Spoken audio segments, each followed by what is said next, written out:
Imagine um Brasil que conecta dois oceanos, do Atlântico ao Pacífico, transformando o país em um gigante logístico global. A ferrovia transoceânica promete mudar não só a economia, mas o comércio e o futuro de milhões de brasileiros, com um projeto que pode movimentar bilhões de dólares. Mas será que essa ideia bilionária vai sair do papel? Vamos descobrir como ela pode redefinir o Brasil no palco econômico mundial. Mas antes, considere se inscrever no canal e curtir esse vídeo. Assim você apoia o nosso trabalho e faz parte dessa comunidade. Para entender o impacto da ferrovia transoceânica, precisamos voltar no tempo. Esse megaprojeto de 4.400 quilômetros só no Brasil pretende conectar o Porto Sul em Ilhéus, na Bahia, ao Porto de Chancay, no Peru, atravessando estados como Bahia, Goiás, Mato Grosso, Rondônia e Acre, até chegar ao Oceano Pacífico. A ideia não é nova. Ela surgiu na década de 1950, quando o Brasil começou a sonhar com uma conexão interoceânica que pudesse competir com rotas globais como o Canal do Panamá. Naquela época, porém, a tecnologia e os recursos eram limitados e o projeto ficou no papel por décadas. Mas o sonho ganhou força em 2014, quando o Brasil, Peru e China assinaram acordos para estudos de viabilidade durante um encontro trilateral em Brasília. A China, com sua iniciativa do Cinturão e Rota, viu no projeto uma chance de expandir sua influência na América do Sul, conectando mais de 150 países em sua rede global de infraestrutura. Mas o caminho foi cheio de obstáculos. Entre 2014 e 2017, os custos estimados assustaram, cerca de 80 bilhões de dólares na época, segundo o Ministério dos Transportes brasileiros. Além disso, questões ambientais e políticas paralisaram o avanço. Em 2017, o projeto foi suspenso por dificuldades financeiras e mudanças de governo no Brasil e no Peru. A esperança voltou em 2024, durante a visita do presidente chinês Xi Jinping ao Brasil, na cúpula do G20 no Rio de Janeiro. Na ocasião, os dois países assinaram 37 acordos bilaterais, incluindo a retomada dos estudos para a ferrovia transoceânica. Em 2025, representantes chineses visitaram trechos como a Ferrovia de Integração Oeste-Leste, conhecida como FIOL, para avaliar a viabilidade. Esse projeto é mais do que uma obra de infraestrutura, é uma aposta para transformar o Brasil em um protagonista global.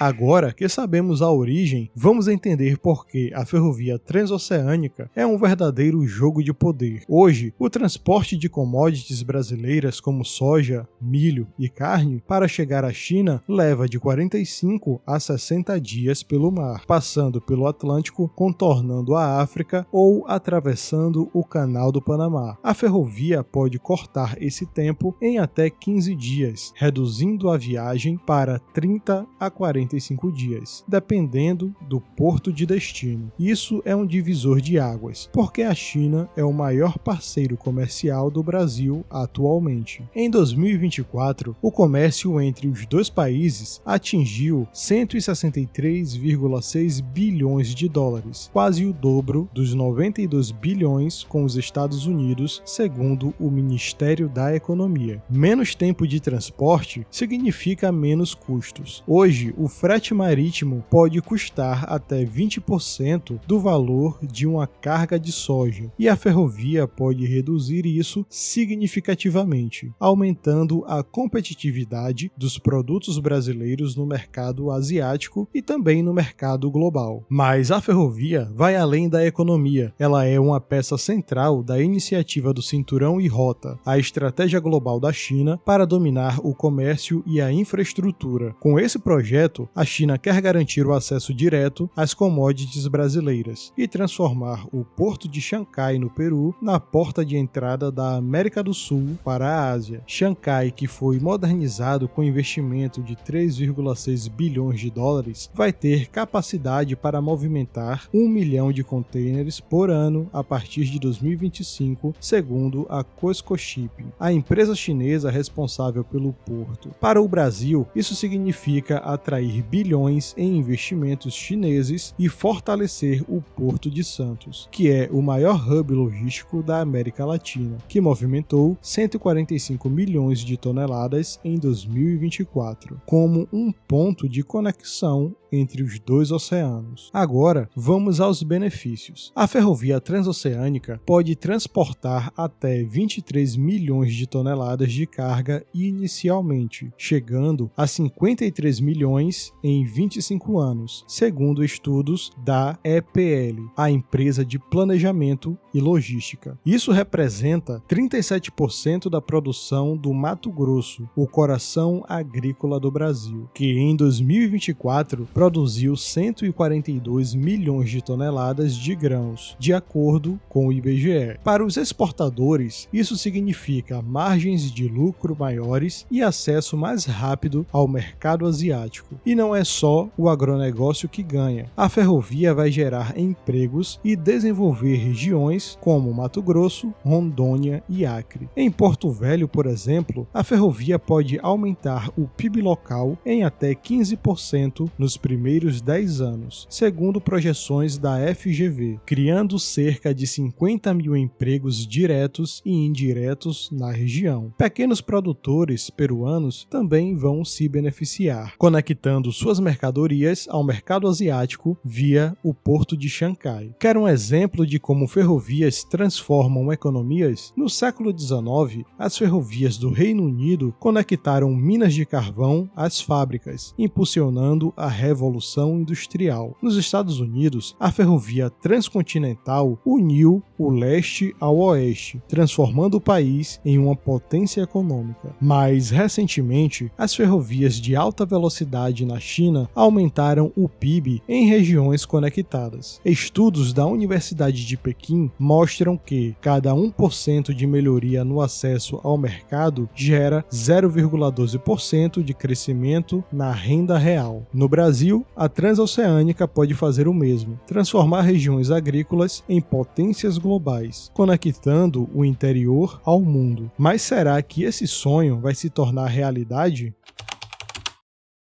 Apesar de todo o potencial, a ferrovia transoceânica enfrenta barreiras gigantescas. Vamos começar pelos custos. As estimativas mais recentes apontam até 100 bilhões de dólares para o projeto completo, com 35 bilhões só no trecho peruano, segundo a EPL. Isso assusta qualquer governo, especialmente em um momento de restrições fiscais no Brasil e no Peru. Outro desafio é o impacto ambiental. A ferrovia vai atravessar biomas sensíveis, como a Amazônia e o Cerrado, além de áreas indígenas no Acre e em Rondônia. Um estudo de 2015, encomendado pelo WWF, já apontava o risco de desmatamento indireto para cada quilômetro de ferrovia. Até 5.000 hectares podem ser desmatados para agricultura e pecuária ao longo do traçado. Além disso, comunidades tradicionais, como os Axanica, no Acre, podem ser impactadas, perdendo terras e meios de subsistência. ONGs como Greenpeace já alertaram que o projeto precisa de um plano robusto de mitigação para evitar uma catástrofe ambiental. Há também entraves políticos e técnicos. Brasil e Peru nem sempre concordaram sobre o traçado ideal. O lado peruano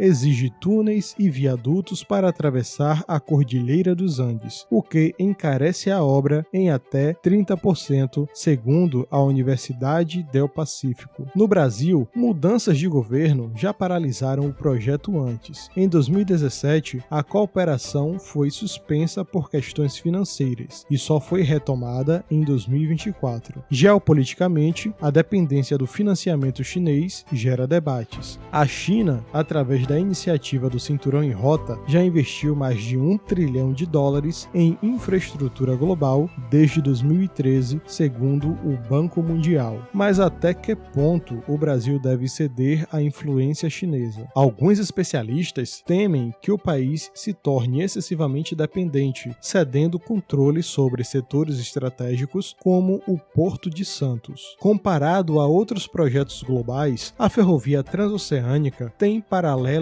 interessantes. Na China, a ferrovia Pequim-Xangai, inaugurada em 2011, custou US$ 33 bilhões e conectou 1.300 quilômetros, aumentando o PIB das regiões atravessadas em até 2,6% ao ano, segundo a Universidade de Tsinghua. Na África, a ferrovia Mombasa-Nairobi, financiada pela China, reduziu o tempo de transporte de cargas em 50%, mas gerou dívidas que o Quênia ainda tenta pagar. No Brasil, a transoceânica pode trazer benefícios semelhantes, mas os riscos de endividamento e impactos ambientais são reais. Apesar dos desafios, 2024 e 2025 trouxeram sinais de esperança. Durante a cúpula do G20, no Rio, a ferrovia voltou à mesa de negociações e representantes chineses visitaram trechos como a FIOL para avaliar essa viabilidade. Projeções indicam que, se sair do papel, a ferrovia pode gerar até 500 mil empregos diretos e indiretos até 2035, segundo a FGV, e aumentar o PIB do Centro-Oeste em 10% na próxima década. O Porto de Santos poderia movimentar 200 milhões de toneladas por ano até 2040, consolidando o Brasil como um hub logístico global. A grande pergunta é: será que o Brasil está pronto para liderar essa revolução logística, ou os desafios ambientais, políticos e financeiros vão manter esse sonho trancado no papel? Com certeza, a ferrovia transoceânica pode ser o pilar econômico do Brasil, conectando dois oceanos e transformando o país em um gigante logístico global. Mas os desafios são enormes: custos bilionários, impactos ambientais e tensões geopolíticas. E aí, o que você acha? Será que ela vai sair do papel e mudar o futuro do Brasil, ou será mais uma promessa não cumprida? Deixe aqui sua opinião nos comentários, e se você gostou desse vídeo, deixe o seu like, se inscreva no canal e ative o sino de notificações para não perder os próximos conteúdos. E agora assista esse vídeo que está aparecendo aqui na tela para você entender como esse país era o mais pobre da Europa e hoje é uma potência econômica mundial. Te vejo lá.